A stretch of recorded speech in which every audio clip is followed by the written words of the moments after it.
Good evening. My name is Amos Tarfa, and in this video, I'm going to be telling you my story. Part of my story of where I was born, where I grew up, and how I ended up where I am today. It's important that I share this story for several reasons. One of the main reasons why I'm sharing this story is because I want to inspire, especially in America, I want to inspire anyone who feels that they're stuck for whatever reason, whatever your circumstance. If you feel that you're stuck and you're just trying to make sense of life, or you're not sure of where you're headed, or can you get to where you need to go, and so on and so forth, I want to share my story to inspire you and encourage you to recognize that with hard work and making the most of every opportunity you're given, you can get to the destination that you need to get to. And of course, I believe that the destination, if I'm speaking about success in the right sense, has to be a destination that is in line with God's word, in line with truth, right? My prayer and hope is that you seek and to live out the life that God has designed you to live and created you to live. So let's take a step back and we'll start from the beginning. I want to just highlight a few areas or seasons of life, and then there will be a longer video, a more comprehensive video that I'll post on my channel at a different time on YouTube. But right now, let's just hit some major points in life and look at what we can learn from my story, which is a story that, as I look at it, I'm amazed at what God did in and through me, and I thank God for what he has done. So to him be the glory. I thank God for who I am today. I was born in 1987 in northeastern Nigeria. Now, you might find this interesting because you would actually, if you followed the news at all, you've actually heard of the part of the country that I was born.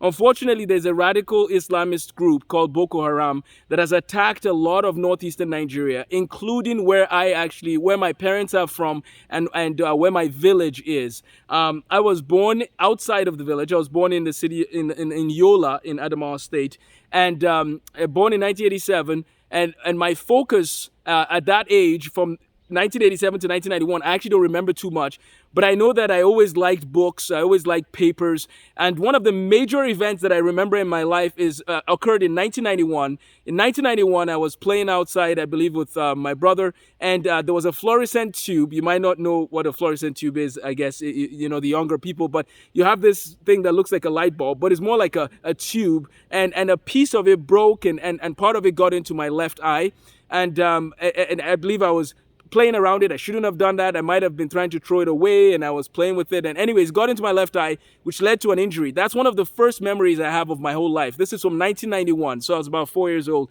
or 3.5. I wasn't yet 4 at the time. And what was interesting is that when that happened, it led to one aspect of my life, which I'll come back to later. And that's part of why I wear glasses, is because of the injury that happened in my left eye.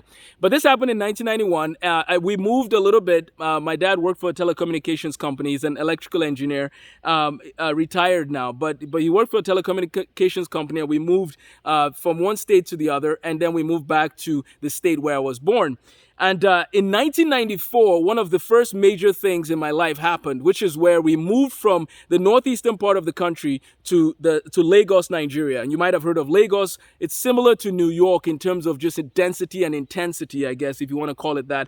And that was where I did my elementary school and high school.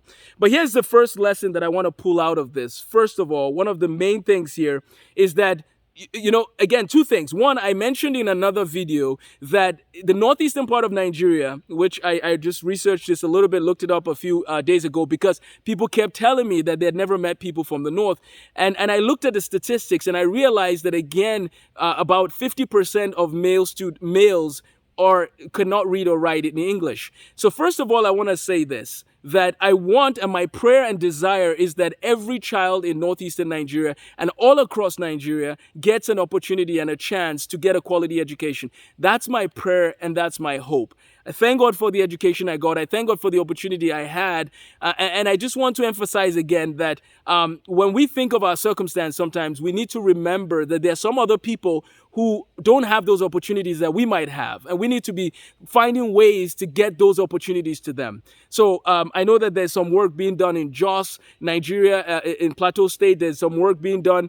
Even my brother, Daughter Victor Tarfa, has been involved in some projects in Adamawa State as well. And we need to just keep praying, and we need to keep doing what we can to provide the resources and the opportunities. So if I could take a quick commercial to say this, in a country like Nigeria, and many other countries in many parts of Africa, one of the challenges we have is that we have a high unemployment rate. And so part of my hope and vision for that part of the country is if we can see people who have finished their education, who want to go now and spend time dedicated to teaching and training up students. So if we can get the curriculum and get the resources and give it to people who are seeking opportunities to teach as a job and give them the tools to be good teachers. So now you can see how we can increase the amount of students who get educated.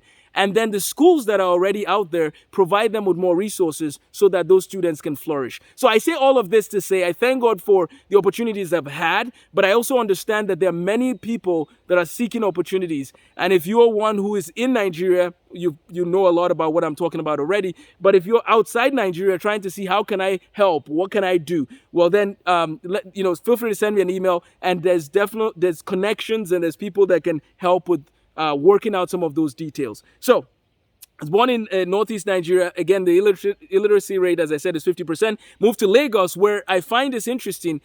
There, based on some of the statistics I saw, that's where they have some of the highest levels of people that can actually read and write in English. Upward of 80% is what I saw in one of the resources that I looked at. And so it's interesting. I was given an opportunity to move from the northeast to Lagos, where I then got my elementary school education. When I arrived in my elementary school, Air Force Primary School, it was interesting because you're coming to a new state. You're coming from a part of the country where some of the people in Lagos that I went to school with had not met a lot of people from my part of the country. And so now I had to make new friends. I met people from different parts of the country, which was great. But I will say that one of the things that helped me right away is when I went to that school, I went as a student who was willing to work hard and give my best. And so from first grade to fifth grade, I always did my best to give all I could.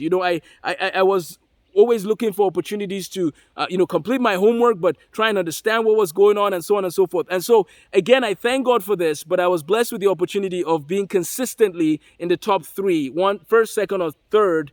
At the end of each school year, I was either first, second, or third in the classroom. And so that hard work paid off, which is another lesson I wanted to address. So one of the lessons I mentioned, first of all, is that you might have a window of opportunity, make the most of it. The second lesson that I want to address is that hard work is worth it. No matter what your circumstance, you give your best and you work hard. It's always worth it. So that's number two, is that wherever you are, whatever your circumstance, remember to work hard. It's just interesting. I think of my cousin that I used to go to school with back in the day, and he's here in the U.S. now, and he has his PhD in infectious diseases. But I remember that, we used to walk sometimes, I don't remember how often we did that, and I better give him a call and figure this part of the story out. But I remember a few times where we either had to walk to school or find a way to get back home because maybe we missed the bus, or I don't remember the full details. I just remember that we used to walk together, and it's encouraging to see that he also is here and he's applying those principles of hard work. And I thank God for his life. So anyways, I'll give him a call this weekend to touch base. So that was my story of elementary school. I worked hard. I loved studying. At the end of fifth grade, I really studied hard for some of the exams we had to take. In Nigeria, when you're graduating from fifth or sixth grade, so you're actually allowed to skip sixth grade if you do well enough in fifth grade on the National Common Entrance Exam. That was the way it was when I was growing up. So in fifth grade, I took the National Common Entrance Exam, and I thank God for the opportunity. I worked hard, I studied, I went through the book. They had a review book, so I went through the review book and went back again over and over. I kept practicing as much as I needed to. And this was in fifth grade, but I thank God for the opportunity. I did well on the exam, and they moved me up to seventh grade. This is not, a lot of people did this, okay? So this is not just me. This was common for students who wanted to take that option. Otherwise, you could still do sixth grade, and that's fine, but I'm just telling you part of my story. This lays the stage now for seventh grade. But before we go into seventh grade, what is interesting is that, so I went from, again, fifth grade, studying hard, using those principles, and then it helped me to do well on the exams I needed to pass, and then move on to seventh grade. And, when you think about the pressure that we have in fifth and sixth grade in Nigeria, the pressure that the students have. Now, what kind of pressure am I talking about? If you don't do well enough in your National Common Entrance Examination, you can actually end up in a very bad high school and then never make it to college. you can literally, your whole career, your whole life can be determined by how you perform in fifth or sixth grade. That's intense. But we took the challenge seriously, which brings me to another point that is very important. Humans have the ability to adapt. They have the ability to step up their game if they have to.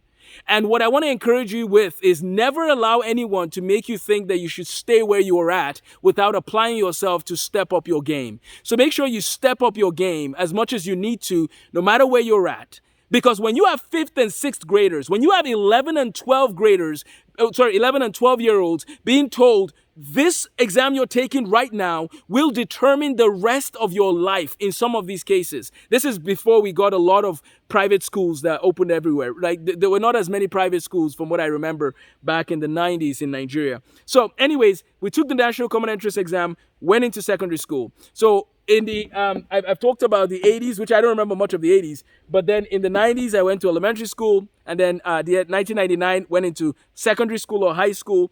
And in secondary school, and actually, before I go on a quick commercial here, someone might wonder, what did I do when I was young in terms of like, what did people in my part of the country do for fun or for hobbies? Well, we played a lot of soccer. We played a lot of table tennis or ping pong, for those of you who wonder where I got my skill from. And again, I thank God for the skills there, but I played table tennis or ping pong pretty seriously. So if you want us to play, just be warned that I am pretty competitive in table tennis.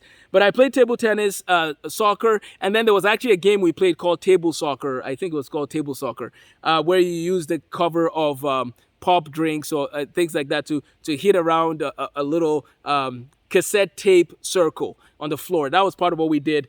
We also played with catapults. Anyways, it was interesting times. This was when I was in the in Adamawa State. Then when I moved to Lagos, there was a lot of playing soccer, a lot of watching Voltron, the Defender of the Universe. If you know Voltron, that was part of what I grew up with. I thought Voltron is the coolest.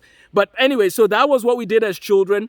Again, moved to Lagos, went to elementary school, went to high school, went to that boarding school. Went to boarding school for 6 years. We could talk about that later as far as just lessons learned. Of course, it taught us independence. It taught us a lot about ourselves. And there's areas, of course, of our lives that we learned that we needed to grow in. And that was 6 years of boarding school. You got to go home, of course, for holidays, but generally you were spending extended periods of time in boarding school.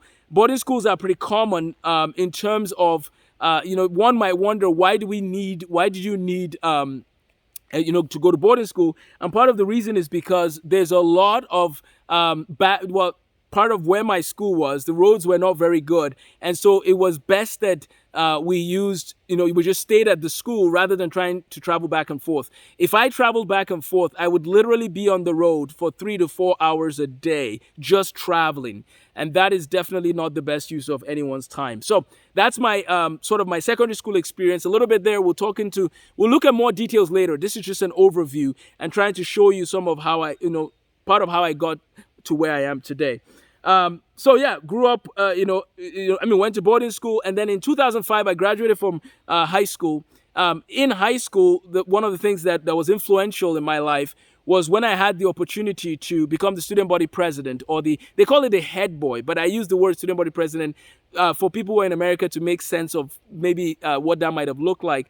So I became the head boy or the senior prefect.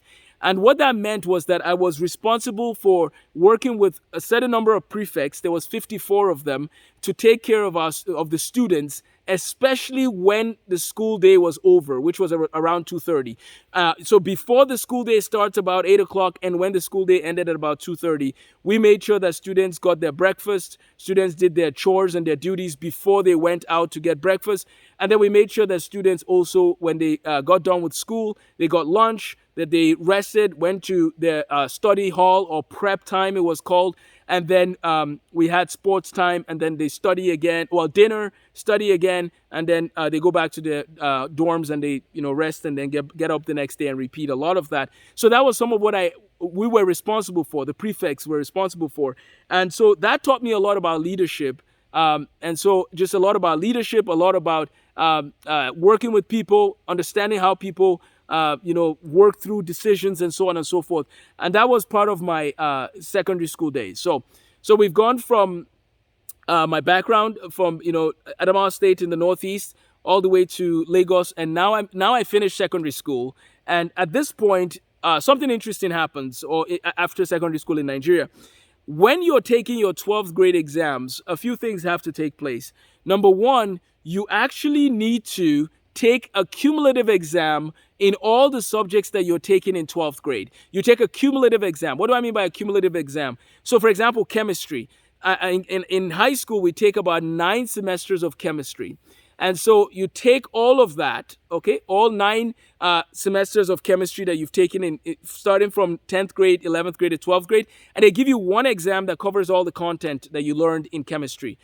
You do the same thing for physics, you do the same thing for biology. This is an intense exam, but we prepare hard for it, we work hard, and most times it works out fine for students. So you take your exams, and then in some cases, you actually have to wait. You have to wait a whole year before you find out if you're going to get into college. It was during this time of waiting that I decided to start visiting high schools all over the country. Well, not over the country, sorry, all over the state I was living in, or the city I was living in, which was the Federal Capital Territory, Abuja. And it was during this time I started speaking at different high schools, telling them about my lessons that I learned being the head boy or the senior prefect, telling them how to do well in their academics, telling them how to do well in their schoolwork and stuff like that. It was during this time that I went through, several schools, and then Dr. Obaka from the U.S. Embassy heard about me, through somebody from my church, and invited me in to have a conversation about if I was interested in going to school in America. Before this point, I had never thought about that as an option. And at this point, I started going to, I met with Dr. Obaka, my parents met with him, and we decided that we'll take that option. So that was how I got involved with applying to come to school in the United States. I started applying in 2006. I got into quite a few schools. I got into a few schools, and then I accepted the one in Wisconsin, and that was where I went for my undergraduate degree. There's a lot more we can share about with the story, but what I'm going to try and do is I'll just share little bits and pieces and tie it to a lesson to inspire. But remember, this boy from northeastern Nigeria who was given an opportunity and to move to a place where he got a good education, and also then went on to work hard in his books and studying and all of that, and it paid off in helping me get to where I am today. And I thank God for that. But remember, if you live in America and you apply the principle of hard work, you might have to move like I moved, right? There might be that option that might come up. But remember, work hard, give your best wherever you find yourself. And don't belittle or make light of the opportunities that you get. Make the most of every opportunity and give your best and pray and trust God along the way. And he will direct your paths. It says, trust in the Lord with all your heart. Lean not on your own understanding. In all your ways acknowledge him, and he will make your paths straight. So there's a lot more I can share about my story, but part of it just comes down to opportunities, hard work, my parents pouring into my life, having a loving family, and all of that is part of who I am today. I thank God for that. I thank God for people like Pastor Reverend Adeleye, that was my pastor, who baptized me in 1999. I became a Christian at a young age, and I got baptized in 1999 at Ekwa. It was Ekwa Ikoyi, but it actually took place at Ekwa Mushin in Lagos, Nigeria. So we'll look at the lessons again later, but I just want to encourage you to work hard, give your best, and don't settle for less. Thank you for your time. God bless, and take care.